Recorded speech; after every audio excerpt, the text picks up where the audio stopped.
Selon le comité de politique monétaire de l'UEMOA, Union économique et monétaire ouest-africaine, le produit intérieur brut de l'organisation a progressé de 6,5% au premier trimestre de l'année 2018 contre 6,4% à la même période en 2017.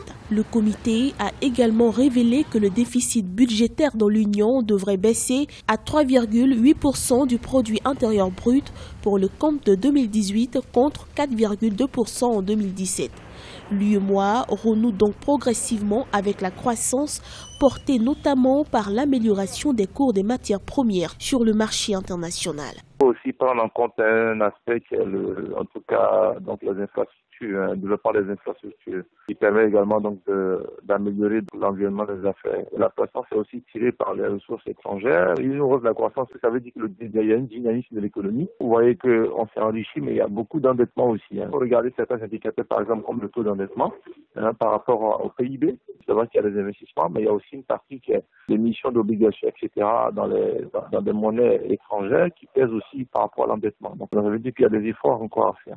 Dans l'optique de favoriser une meilleure gestion de la liquidité dans la zone, le comité de politique monétaire a annoncé qu'il maintiendra ses principaux taux directeurs à 2,50% et le taux d'intérêt du guichet de prêt marginal à 4,5%. Le coefficient de réserve obligatoire applicable aux banques de l'Union restera également à 3%. Ce sont des mesures pro-croissance. Elles vont soutenir la croissance parce que quand vous avez 4,5% en 2018 pour ces prêts au jour le jour, au lieu de 3,5% en juillet 2015, cela traduit un encouragement du refinancement interbancaire d'abord. Car on encourage les banques à se prêter de l'argent entre elles d'abord. Cependant, la Banque centrale, qui est la banque des banques, reste prête et disponible pour venir à la rescousse des banques en se montrant disponible pour intervenir au cas où il y a des besoins de liquidité. Le comité de politique monétaire de l'UEMOA appelle chaque État membre à poursuivre et à accentuer les efforts de mobilisation des ressources domestiques. Une mesure